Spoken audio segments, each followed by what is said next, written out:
어제 창세기 40장에 술 맡은 관원장과 떡 맡은 관원장 꿈 두 개의 꿈 이야기를 통해서 요셉이 그들의 꿈을 어떻게 해몽하고 해석하고 하나님을 어떻게 찬양하는지 앞장에서 우리가 살펴보게 되었습니다. 그리고 오늘 창세기 41장에 와서 요셉은 다시 새로운 국면을 맞이하게 되지요. 요셉은 술 맡은 관원장이 자신을 살려줄 것이라는 그러한 기대에도 불구하고 술 맡은 관원장이 그 사실을 까마득히 잊음으로 인해서 옥살이를 2년 더 하고 있는 중입니다. 옥에서 외롭고 쓸쓸하게 고통스럽게 2년의 시간을 더 보내고 있는 것이죠.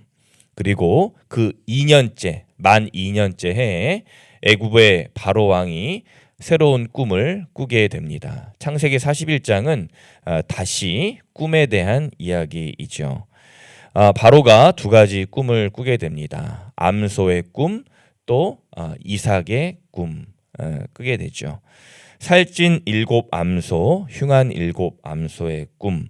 흉한 암소가 살찐 암소를 잡아먹는 꿈을 첫 번째로 꾸게 되고, 이어서 7 이삭, 즉 마른 7 이삭이 충실한 실한 7 이삭을 삼켜버리는 그러한 꿈을 바로가 연달아서 2개 꾸게 됩니다. 그러자 바로가 이튿날 아침에 이 꿈을 꾸고 나서 8절에 보니까 자신의 마음이 걱정되고 고통스러웠더라, 번민이 되었더라 라고 말씀은 기록을 하고 있습니다. 이에 즉시 바로는 전국에 있는 애굽 전국에 있는 점술가들과 현인들을 다 호출하여서 즉시로 이 꿈을 해석하게 합니다. 그러나 어떻습니까? 이러한 점술가들과 현인들이 바로의 이 2개의 꿈을 해석하지 못하게 되죠. 정말로 뛰어나다고 했던 그러한 일종의 관리들이었지만 하나님이 주신 꿈에 어떤 것도 해석을 내놓을 수가 없었습니다. 그리고 이때 2년 전 복직된 술 맡은 관원장이 고백하게 됩니다. 9절에 보니까 왕이여 내가 내 죄를 기억합니다. 2년 전에 꿨던 꿈과 또 자신의 죄과와 자기가 어떻게 복직되었는지 신기하게 2년 만에 생각이 난 것입니다. 왕에게 복직된 것 또한 처형될 뻔했던 것 자초지정을 왕 앞에 토로하게 되는 거죠. 이러한 이야기를 들은 바로는 그 꿈을 해몽했던 요셉이라는 자가 과연 누구인가, 너의 꿈을 해석해 주었던 그 요셉은 누구인가 라고 또 지체 없이 즉시로 요셉을 옥에서 호출하게 되죠. 단정한 모습으로 왕 앞에 서게 된 요셉. 그리고 바로가 질문하게 됩니다. 요셉이여 당신은 모든 꿈을 해몽한다고 하오니 나의 꿈도 해몽해 보시오 라고 하면서 요셉이 이러한 정말로 말씀의 은혜에 가득한 답변을 하게 되죠. 16절 말씀 우리 함께 다 같이 읽어보겠습니다. 16절입니다. 시작. 요셉이 바로에게 대답하여 이르되 내가 아니라 하나님께서 바로에게 편안한 대답을 하시리이다. 아멘. 지금 요셉이 2년 만에 2년 동안 옥살이를 하고 다시 바로와 왕 앞에 섰을 때 바로의 왕 질문 앞에 대답을 했을 때 어떻게 합니까? 바로여 꿈의 해몽은 제가 아니고 하나님께서 하시오니 저는 그저 하나님의 말씀을 대언할 뿐입니다 라고 매우 겸손한 태도로 바로왕 앞에 대답을 하게 됩니다. 하나님께서 바로왕에게 당신에게 평안한 대답을 하실 것입니다 라고 말씀을 드리죠.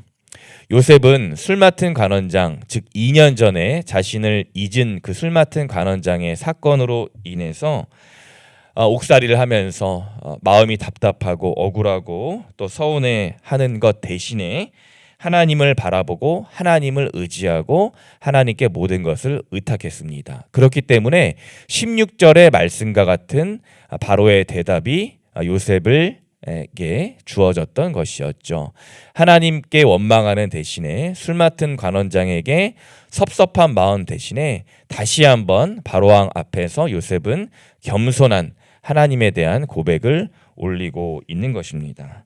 만약에 요셉이 사람 때문에, 사건 때문에, 상황 때문에 섭섭하고 원망하고 심지어 하나님을 원망했다면 이러한 답변이 나올 수가 없는 것입니다.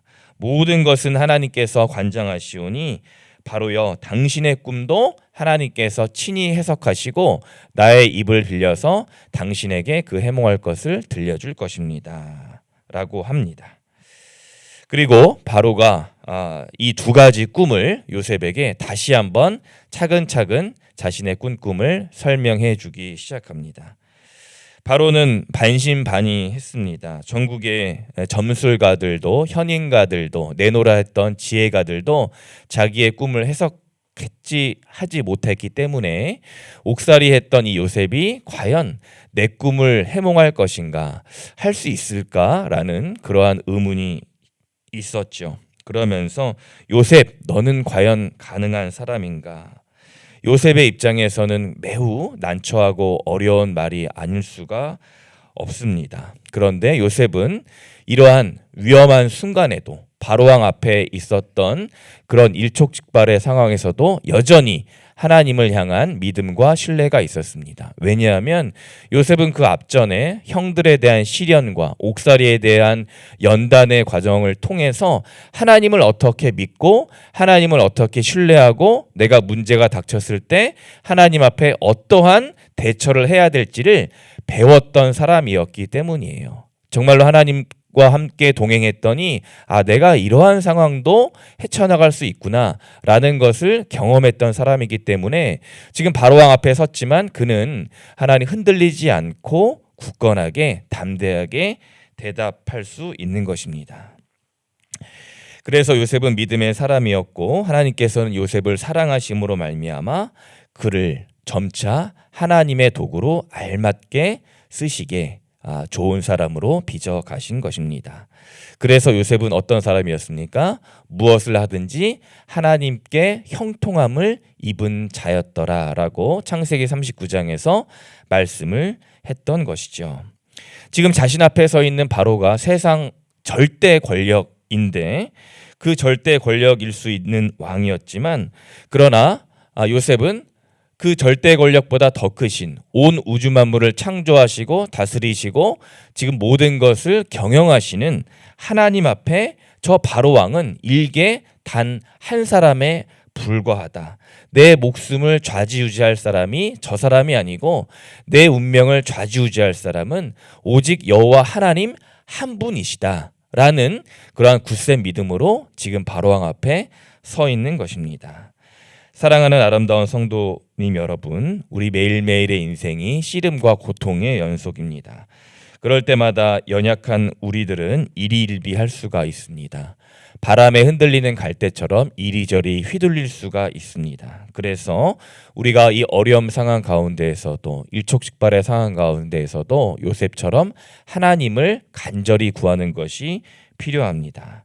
그래서 이런 고백이 있는 것이죠. 하나님, 제가 오늘 요셉과 같은 형편입니다. 지금 옥에 있습니다. 지금 바로왕 앞에 제 목숨이 왔다 갔다 하고 있습니다. 하나님만 구합니다라는 이러한 간구가 필요한 것입니다. 오로지 제가 할 수 있는 것은 하나님 한 분만 의지하고 하나님 한 분만 바라고 하나님 한 분만 따라가는 것입니다. 이러한 요셉과 같은 굳센 결의와 믿음이 오늘 우리에게 필요한 것입니다. 그것이 하나님과 동행하는 길이요 하나님 앞에서 형통케 되는 자의 복된 모습의 길인 것이죠.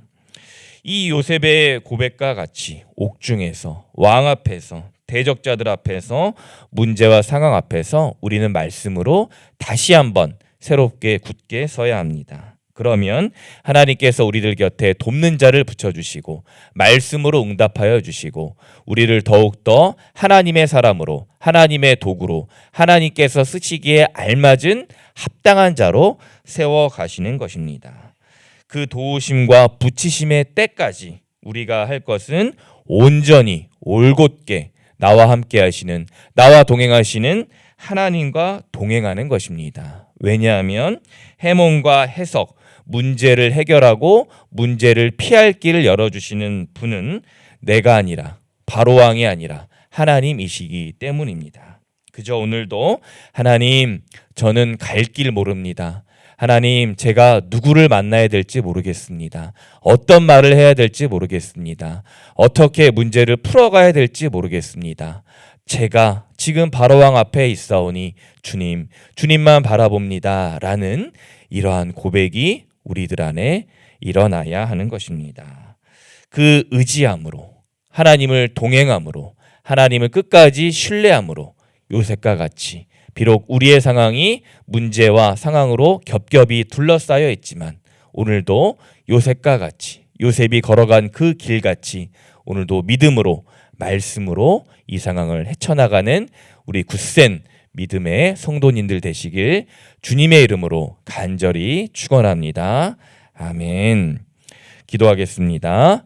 사랑해 주님 감사합니다. 오늘 창세기 41장 말씀을 통하여서 요셉이 왜 형통한 자였는지, 요셉이 어떻게 하나님과 동행하였는지 깨닫게 하심에 감사합니다.